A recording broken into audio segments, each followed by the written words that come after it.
Hi, today I want to talk to you about our seasonings. The most common question I get is what is your favorite product? And that is really hard for me to answer because we use so many of them. But I do want to share with you some of the things about some of our favorite seasonings, or at least the ones that we use the most. So the one that gets used the most in my house is the onion. I like this one because I do not like to chop onions. It is very quick and easy to just pull this out of the cupboard, use the cap for my measuring spoon, and throw that into all of my dishes. And if you have been cooking for a while, you are probably in the habit of adding onion to many of your dishes as well. So super easy way to get that onion flavor in there, but it's not just onion. So there's garlic and sea salt. 3 different kinds of onions in this one, along with some red bell pepper. So this is not just onion flavor that you're adding to your foods, but other flavors as well. Again, super simple, just measuring half a capful for a tablespoon, capful for 2 tablespoons, and getting that flavor into all of your dishes. Another one that we use quite often is the Ultimate Steak Seasoning. This one has steak in the name, but we use it on steak as well as everything else, including our burgers, pork chops. I use it on vegetables, on your potatoes you add it, your green beans, broccoli, whatever vegetable that you are cooking up, you can sprinkle some of this seasoning over the top of that. This is one that I do use a grinder top on in my cupboard. I have grinders on the thicker seasonings, so this is available to you as well.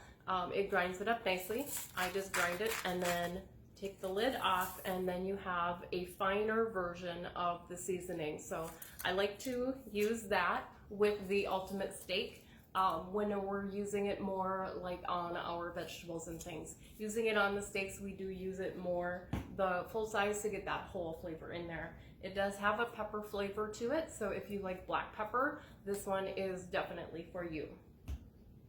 Another one that I may not talk about a lot, but I do find myself using a lot, is the rustic herb. This is a super seasoning to make your one skillet meals. So if you want to dice up some chicken, throw in some green beans and some diced potatoes, cubed potatoes, you can make all of that in one pot. A little bit of chicken broth to use as your liquid for boiling your potatoes, cooking your potatoes.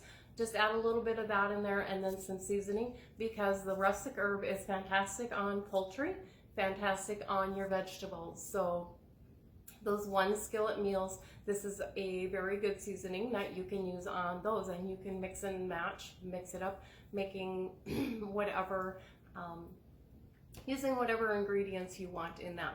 I also use the rustic herb in a lot of my soups. So I make a homemade chicken noodle soup, a gnocchi soup. I don't know if I say that right, but it's the Olive Garden's version.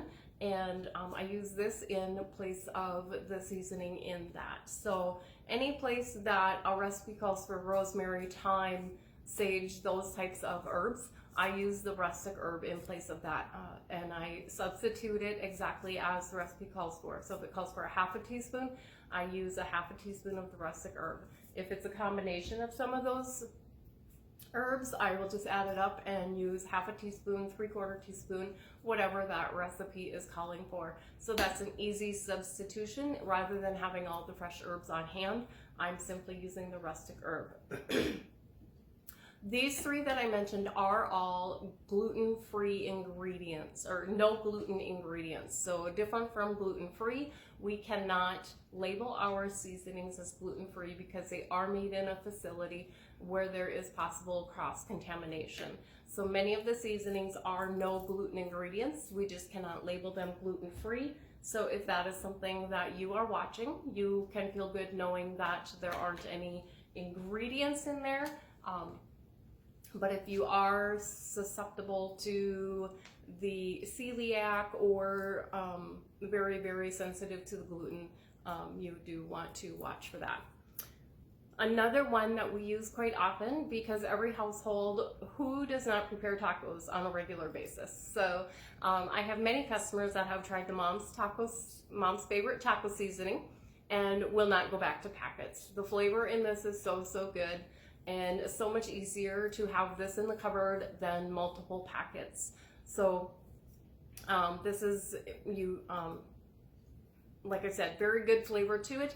You can make up your meat in advance. So whether you're doing chicken or hamburger, you could do up a few pounds at a time and have that cooked ahead in the freezer ready to go, and just pull that out as you need it for your enchiladas, tacos, taco soup, all of those types of dishes.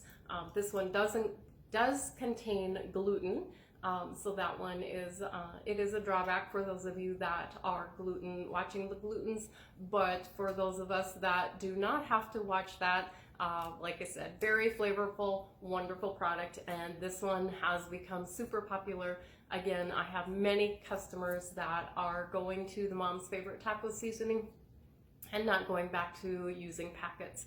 This comes in our standard version. It also comes in a value size, which is double the size, for not quite double the price. So there's a little savings with that one too. So those are some of our most used seasonings at our household, and I hope you found that was beneficial, and I hope that you enjoy using the seasonings as much as we do.